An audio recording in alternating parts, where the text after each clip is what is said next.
दोस्तों, बेईमानी का धन खाने वाले को भगवान कौन सा दंड देते हैं। दोस्तों, कहते हैं चाहे मर जाना, पर बेईमानी का धन कभी मत खाना, क्योंकि भगवान सबको देखते हैं और जो लोग बेईमानी का धन खाते हैं वह दूसरों के पापों को अपने सिर ले लेते हैं। दोस्तों, आज की यह कहानी एक सच्चे चोर और राजा के जीवन पर आधारित है। दोस्तों, बहुत समय पहले की बात है। एक गांव में किशन और मनोहर नाम के दो घनिष्ठ मित्र रहा करते। उनकी मित्रता इतनी गहरी थी कि पूरे गांव में उनकी दोस्ती की मिसाल दी जाती। इधर किशन गांव में ही रहकर मेहनत मजदूरी करके अपना जीवन चलाता था, जबकि मनोहर अक्सर अपने काम के सिलसिले में गांव से बाहर जाया करता था। अब गांव के लोग तो यही मानते थे कि मनोहर एक नगर से सामान खरीदकर दूसरे नगर में बेचता है और इसी कारण उसे कई दिनों तक बाहर रहना पड़ता है। लेकिन यह सच नहीं था। सच तो यह था कि मनोहर एक चोर था। हालांकि उसने कभी अपने गांव में चोरी नहीं की थी, लेकिन वह दूसरे शहर में जाकर चोरी करता था। किशन ने कई बार मनोहर को समझाया कि चोरी जैसा पाप छोड़ दे, पर मनोहर ने कभी उसकी बात नहीं मानी, बल्कि वह तो अपने दोस्त किशन को भी अपने साथ शामिल होने के लिए कहता था, जिससे वे दोनों धनवान बन सके। अब किशन को मनोहर की यह आदत बिल्कुल भी पसंद नहीं, लेकिन बचपन की दोस्ती के कारण उसने कभी किसी से यह राज नहीं बताया कि मनोहर शहर जाकर चोरी करता है। एक दिन गांव में खबर फैली कि गांव के बाहर एक साधु महाराज ने अपना डेरा जमाया है। गांव के लोग उनके दर्शन के लिए जाने लगे। साधु बाबा धर्म और सत्य के मार्ग पर चलने की शिक्षा देते थे। उनके उपदेशों का गांव वालों पर गहरा प्रभाव पड़ा। यह बात उन दोनों ने भी सुनी, तो एक दिन किशन और मनोहर भी साधु बाबा के दर्शन के लिए पहुंचे। साधु महाराज के प्रवचन का मनोहर पर ऐसा प्रभाव पड़ा कि उसे भी महसूस होने लगा कि चोरी करना एक बड़ा पाप है।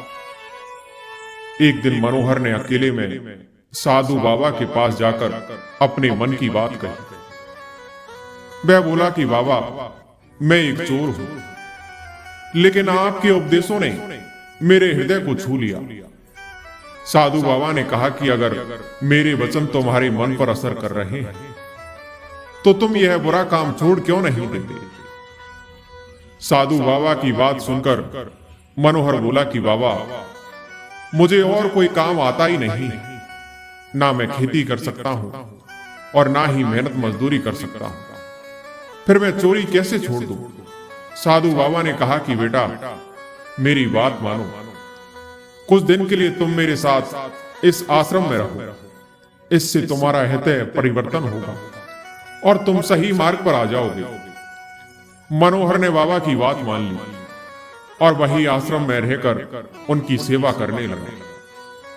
कुछ महीने इसी प्रकार से बीते। मनोहर ने पूरे मन से साधु बाबा की सेवा की। साधु बाबा भी उसकी सेवा से बहुत प्रसन्न हुए। एक दिन साधु बाबा ने मनोहर से कहा कि बेटा, अब मेरे जाने का समय आ गया है, क्योंकि साधुओं का एक स्थान पर ठहराव नहीं होता। लेकिन मैं तुम्हारी श्रद्धा और सेवा से बहुत ही प्रसन्न हूं, इसलिए तुम मुझसे कुछ भी मांग सकते हो। मनोहर बोला कि बाबा, आपके पास ऐसी सिद्धियां हैं जिससे पशु पक्षियों की भाषा समझी जा सकती है। यदि आप मुझे कुछ देना ही चाहते हैं तो कृपया करके मुझे भी यह सिद्धि प्रदान करें। साधु बाबा मुस्कुराए और बोले, ठीक है, आज से तुम पशु पक्षियों की भाषा समझने में सक्षम हो जाओगे। यह कहकर साधु बाबा ने मनोहर के सिर पर आशीर्वाद स्वरूप हाथ रखा। मनोहर बोला कि बाबा, मैं आपसे एक और विनती करना चाहता हूं। साधु बाबा ने कहा कि बोलो बेटा, तुम्हारी क्या इच्छा है। मनोहर बोला कि बाबा, मैं आपके कहे अनुसार चोरी का काम छोड़ दूंगा। लेकिन मेरे जीवन यापन का क्या होगा? इसलिए मैं चाहता हूं कि आप मुझे साल में एक बार चोरी करने की अनुमति दें। मैं केवल दिवाली के दिन एक बार चोरी करूंगा और उसके बाद कभी चोरी नहीं करूंगा। साधु बाबा मुस्कुराए और बोले, ठीक है बेटा, परंतु मेरी एक बात याद रखना, इस सिद्धि का उपयोग ईमानदारी से करना। यदि तुमने इसे गलत मार्ग पर चलने के लिए प्रयोग किया तो यह तुम्हारा विनाश का कारण बन जाएगी। इस प्रकार से महात्मा जी मनोहर को आशीर्वाद देकर वहां से दूसरे गांव की ओर प्रस्थान कर गए। अब मनोहर साधु बाबा के साथ रहकर पूरी तरह बदल चुका था। उसका स्वभाव अब शांत और संयम हो गया था। उसके इस बदलाव को देखकर उसका मित्र किशन भी बहुत प्रसन्न था। अब मनोहर ने पूरी तरह चोरी करना छोड़ दिया था, जैसा कि उसने साधु बाबा को वचन दिया था कि वह साल में केवल एक बार दिवाली के दिन ही चोरी करेगा। कुछ समय इसी प्रकार से बीता। अब इधर किशन की एक बहन थी जो अब विवाह के योग्य हो चुकी थी। उसका विवाह तय हो चुका था और 15 दिन बाद शुभ तिथि निर्धारित थी। लेकिन किशन जो मेहनत मजदूरी करके अपनी आजीविका चलाता था, उसके पास इतना धन नहीं था कि वह अपनी बहन का विवाह कर सके। अब किशन को चिंता सताने लगी कि बारातियों के स्वागत और भोजन का इंतजाम वह कैसे करेगा। वह सहायता के लिए किशन अपने रिश्तेदारों के पास गया, लेकिन किसी ने उसकी मदद नहीं की। सबने कोई ना कोई बहाना बनाकर उसे टाल दिया। सभी जगह से निराश होकर किशन अपने मित्र मनोहर के पास सहायता मांगने के लिए गया। उसने कहा कि मनोहर, अब तो तुम ही मेरी सहायता कर सकते हो। तुम तो जानते ही हो कि मेरी बहन की शादी तय हो चुकी है और 15 दिन के बाद बारात आने वाली है। मेरे पास तो इतना धन नहीं है कि मैं बारातियों के स्वागत और खाने पीने का प्रबंध कर सकूं। मैंने सभी रिश्तेदारों से मदद मांगी, लेकिन सबने मना कर दिया। अब तुम ही कुछ करो और मेरे लिए धन का इंतजाम कर दो। मैं तुम्हारे पैसे कुछ ही महीने में लौटा दूंगा। मनोहर ने उत्तर दिया कि दोस्त, मैं तुम्हारी परेशानी समझ सकता हूं, लेकिन मैं तुम्हारी सहायता कैसे करूं? तुम तो जानते ही हो कि मैंने चोरी करना छोड़ दिया है और केवल दिवाली के दिन ही चोरी करने का संकल्प लिया है। लेकिन अभी दिवाली आने में 6 महीने बाकी। ऐसे में मैं क्या कर सकता हूं? किशन बोला कि दोस्त, मुझे नहीं पता कि तुम कैसे करोगे, लेकिन मुझे 10 दिनों के अंदर 100 स्वर्ण मुद्राओं का इंतजाम चाहिए। अगर ऐसा ना हुआ तो मेरी बहन की बारात बिना शादी के ही वापस लौट जाएगी। मनोहर बोला, ठीक है दोस्त, तुम्हारी बहन मेरी बहन के समान है। मैं तुम्हारे लिए धन की व्यवस्था करूंगा। मैं 5 दिन के लिए जा रहा हूं। अगर मैं 5 दिन में लौट कर नहीं आया तो तुम मेरा इंतजार मत करना। किशन बोला कि तुम जाओ, मैं ईश्वर से प्रार्थना करूंगा कि तुम जल्दी धन लेकर लौट आओ। अब मनोहर अपने मित्र की सहायता के लिए चोरी करने का इरादा लेकर यात्रा पर निकल पड़ा। चलते चलते वह एक नदी के पास पहुंचा। मनोहर को नदी पार करनी थी तो वह पानी में उतरा। तभी पीछे से किसी ने पुकारा कि मित्र, मेरा इंतजार करो, मैं भी तुम्हारे साथ चलूंगा। मनोहर ने पीछे मुड़कर देखा तो वह मंदिर का पुजारी था, जो नदी पार करने के लिए उसकी सहायता मांग रहा था। पुजारी ने अपनी पोटली मनोहर को थमा दी और अपना एक हाथ उसकी ओर बढ़ा दिया। दोनों नदी पार करने लगे। तभी पीछे से किसी पक्षी की आवाज आई। मनोहर एकदम से सतर्क हो गया और उसने अपना सिर ना में हिलाया। वे दोनों आगे बढ़ते रहे। जब वे दोनों नदी के बीचों बीच पहुंचे तो फिर से पक्षी की आवाज आई। मनोहर ने एक बार फिर से ना में सिर हिलाया। आखिरकार उन दोनों ने नदी पार की। मनोहर ने पुजारी को उसकी पोटली लौटा दी और अपनी यात्रा पर आगे बढ़ने के लिए चल पड़ा। लेकिन पुजारी यह जानने को उत्सुक था कि पक्षी की आवाज सुनकर मनोहर बार बार अपना सिर क्यों हिला रहा था। पुजारी ने पूछा कि मित्र, मुझे एक बात बताओ, जब हम नदी पार कर रहे थे तब किसी पक्षी की आवाज आ रही थी। जब भी वह आवाज आती थी तुम अपना सिर क्यों हिला देते थे? आखिर इसका क्या कारण है? मनोहर बोला कि पुजारी जी, इससे आपको क्या लेना देना? आपने तो नदी पार कर ली, मैंने आपकी सहायता कर दी। अब आप अपने रास्ते जाइए और मुझे मेरे रास्ते पर जाने दीजिए। लेकिन पुजारी वहां से गया नहीं, बस जिद करने लगा कि जब तक तुम मुझे यह नहीं बताओगे मेरे मन को शांति नहीं मिलेगी। मनोहर ने कहा कि ठीक है, अगर आप जानना ही चाहते हैं तो मैं बताता हूं, लेकिन यह रहस्य किसी और को ना बताइएगा। पुजारी ने कहा कि ठीक है। मनोहर बोला, देखिए, मैं एक चोर हूं और मेरे मित्र की बहन का विवाह होने वाला है और उसकी शादी के लिए मुझे 100 असरफियों का इंतजाम करना है, इसलिए मैं चोरी करने निकला हूं। जब हम दोनों नदी में तलने लगे तब पक्षी ने मुझसे कहा था कि आपकी पोटली में सोना रखा है और मैं उसे चुरा सकता हूं, लेकिन मैंने सिर हिलाकर मना कर दिया, क्योंकि आपने मुझे मित्र कहकर पुकारा था और सहायता के लिए हाथ बढ़ाया था। इसलिए मैं अपने मित्र के साथ ऐसे कैसे कर सकता हूं? मैं अपने मित्र का सम्मान और निष्ठा मैं कैसे भुला सकता हूं? क्योंकि इस समय भी मैं एक मित्र की सहायता के लिए निकला हूं। मनोहर की यह बातें सुनकर पुजारी भौंचक्का रह गया। मनोहर ने आगे कहा कि जब हम नदी के बीचों बीच पहुंचे तब उस पक्षी ने कहा था कि मैं आपको पानी में धक्का दे दूं और सोना ले लूं, लेकिन मैंने फिर से मना कर दिया। यदि मैं ऐसा करता तो यह अपने मित्र के साथ धोखा होता और मैं कभी ऐसा नहीं कर सकता। मनोहर की बातें सुनकर पुजारी का मन दुविधा में पड़ गया।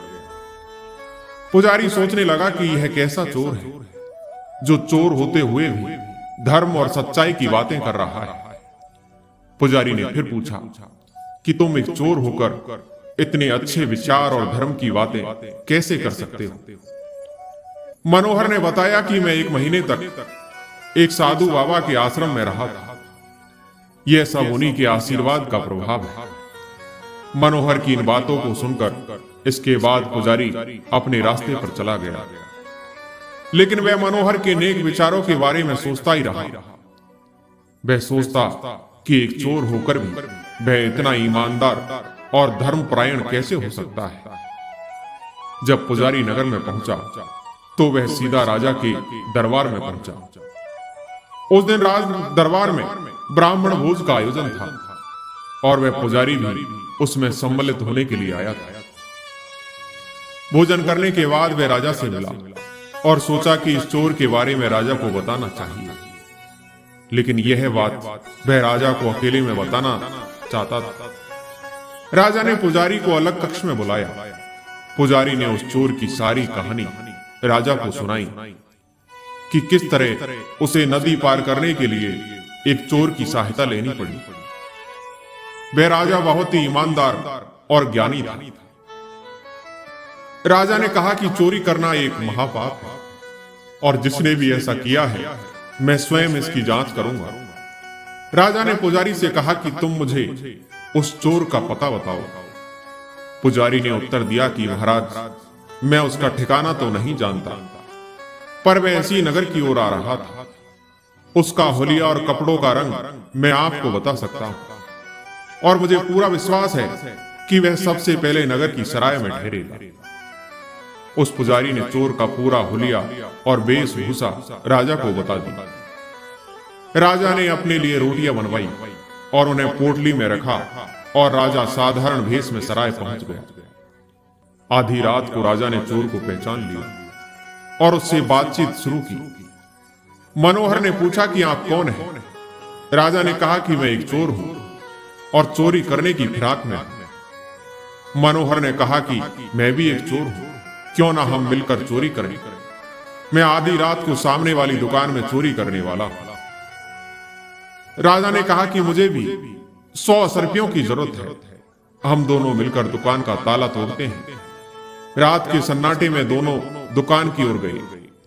मनोहर ने ताला तोड़ा, तिजोरी खोली और कुछ असरपियां अपने लिए निकाली और कुछ राजा को दे दी। फिर उसने खाने के लिए बोरियों की ओर देखा। उसने सफेद चीज देखकर सोचा कि यह चीनी है। मुट्ठी भरकर उसने मुंह में डाली, लेकिन वह नमक था। उसने तुरंत उसे थूक दिया और उसने साथी से वह असरपियां वापस मांगी। राजा ने मना किया तो मनोहर ने उसके मुंह पर तमाचा मारा और असरपियां छीन ली। उसने चुराई हुई असरपियां तिजोरी में वापस रख दी और ताला बंद कर दिया। इसके बाद राजा मनोहर के पीछे पीछे चलता जा रहा था और उसकी हरकतों को देखकर हैरान था।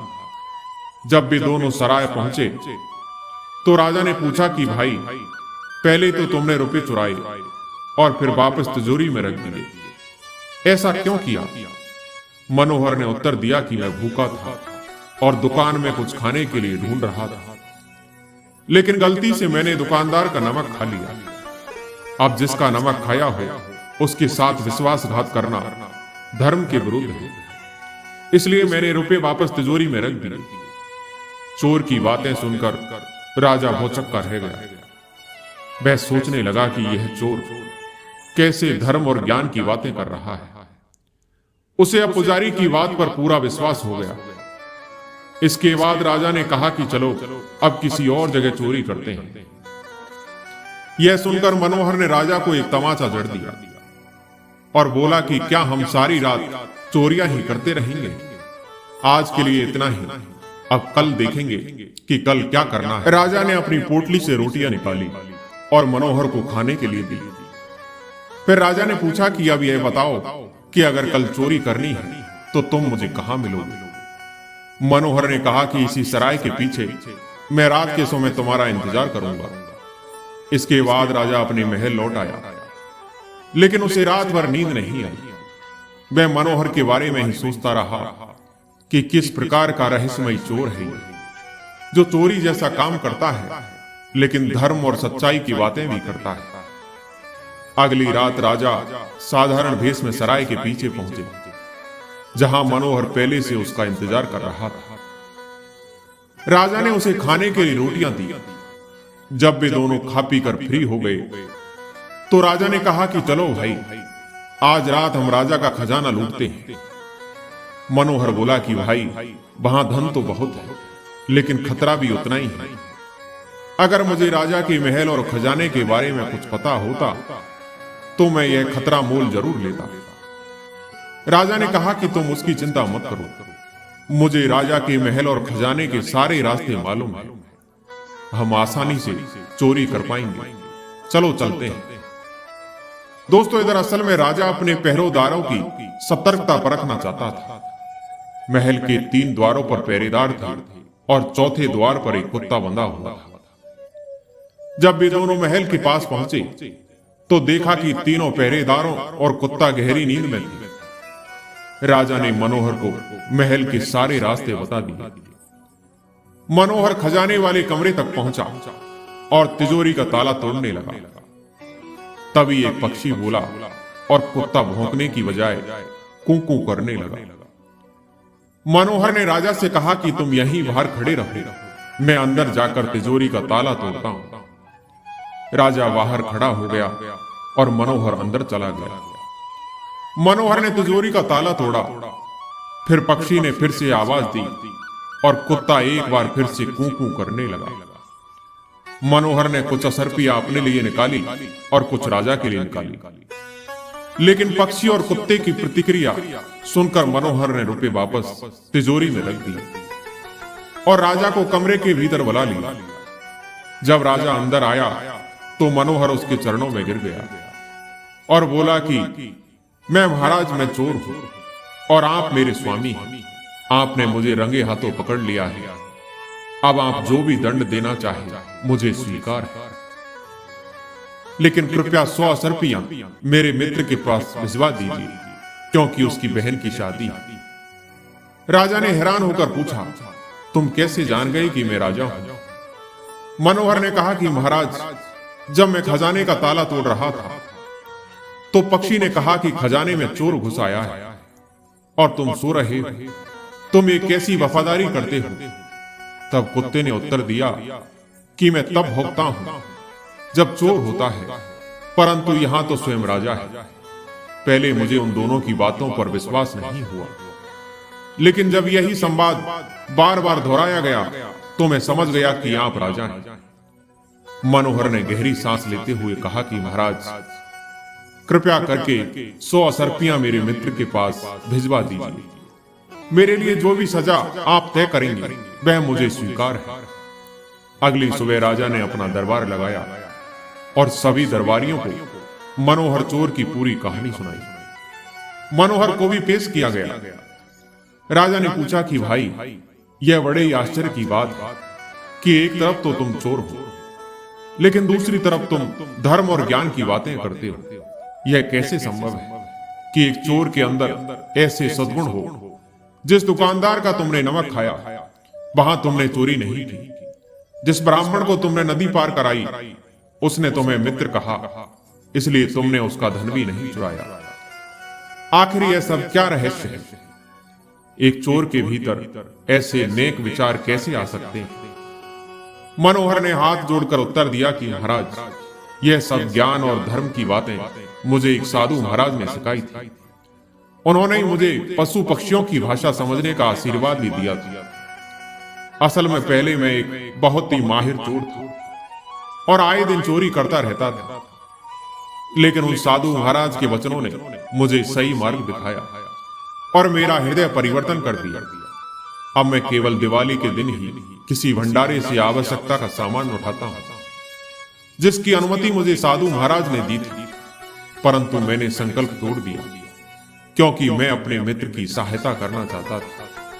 यदि कल तक उसके पास 100 असर्पियां ना पहुंची और उसकी बहन की बारात लौट गई तो वह जीवन भर इस कलंक के साथ जीने के लिए मजबूर हो जाएगा।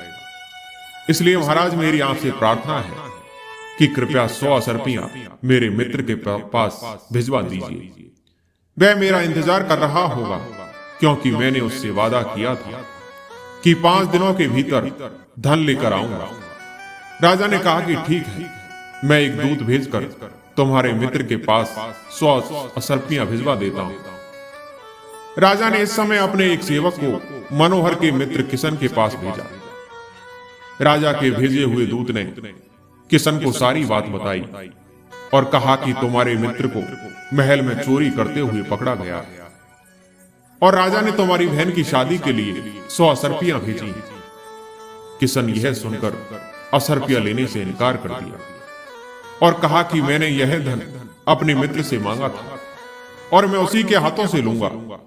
दूत महल वापस लौट आया और उसने राजा को किशन की बात बता दी।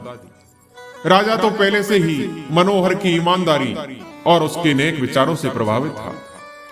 अब किशन और मनोहर की मित्रता देखकर और भी अधिक प्रभावित हो गया। राजा ने कहा कि मनोहर, मैं खुद तुम्हारे साथ चलूंगा और तुम्हारे मित्र को यह धन दूंगा ताकि वह अपनी बहन का विवाह अच्छे से कर सके। फिर राजा मनोहर के साथ उसके गांव गया। राजा ने किशन को इतना धन दिया कि उसकी बहन का विवाह अच्छे से हो गया। इस घटना के बाद राजा मनोहर को अपने साथ राजमहल ले आया और कहा कि मनोहर, बेशक तुम एक चोर थे, लेकिन तुम्हारे अंदर ऐसे गुण हैं जो एक अच्छे और ईमानदार व्यक्ति में होने चाहिए। मेरे विचार से अगर तुम्हें आजीविका का कोई उचित साधन मिल जाए तो तुम चोरी कभी नहीं करोगे। इसलिए मैं चाहता हूं कि आज से तुम मेरे दरबार में नौकरी करो। तुम जैसे ज्ञानी और गुणी व्यक्ति की मेरे दरबार में बहुत आवश्यकता है। राजा की बात सुनकर मनोहर ने राजा का आभार प्रकट किया और राजा के दरबार में नौकरी कर ली। राजा अत्यंत प्रसन्न था कि मनोहर के रूप में उसे एक अनमोल रत्न मिल गया है। अब मनोहर समय समय पर राजा को सलाह दिया करता और इस तरह से एक साधारण चोर से वह राजा का विश्वास पात्र दरबारी बन चुका था। दोस्तों, कहते हैं किसी भी व्यक्ति से ज्यादा लगाव हानिकारक है, क्योंकि लगाव उम्मीद की ओर ले जाता है और उम्मीद दुख का कारण बनती है। जहां हो वहीं से शुरुआत करो, जो तुम्हारे पास है उसी का उपयोग करो। शरीर जिनके सुंदर है दुनिया उन्हें पसंद करती है, और आत्मा जिनकी सुंदर है भगवान उन्हें पसंद करते हैं। संबंध उसी आत्मा से जुड़ता है जिनका हमसे पिछले जन्म में कोई रिश्ता होता है, वरना दुनिया की इस भीड़ में कौन किसको जानता है। मन की शांति से बढ़कर इस दुनिया में कोई बड़ी दौलत नहीं है। तुम अपने आप को भगवान को समर्पित करो, यही सबसे उत्तम सहारा है। जो इसके सहारे को जानता है वह चिंता और शोक से सर्वदा मुक्त रहता है। यदि किसी व्यक्ति की प्रवृत्ति धार्मिक है तो उसकी रक्षा स्वयं प्रभु करते हैं। जो आपसे जलते हैं उनसे घृणा मत कीजिए, क्योंकि यही तो वह लोग हैं जो यह स्वीकार कर चुके हैं कि आप उनसे बेहतर हैं। ज्ञानी की संगत में रहना चाहिए, क्योंकि उनकी संगत में रहने से सही गलत, सत्य और झूठ का ज्ञान होता है। इससे कुबुद्धि दूर होती है और सद्बुद्धि आ जाती है। सत्य है कि जीवन में खुद की बुराइयों को सुनना भी जरूरी है, क्योंकि तारीफ सुनोगे तो आगे नहीं बढ़ पाओगे। दोस्तों, आज की ये कहानी यहीं पर समाप्त होती है। मैं उम्मीद करता हूं कि ये कहानी आपको जरूर पसंद आई होगी। कहानी पसंद आई हो तो हमारे वीडियो को लाइक और सब्सक्राइब जरूर करें। धन्यवाद।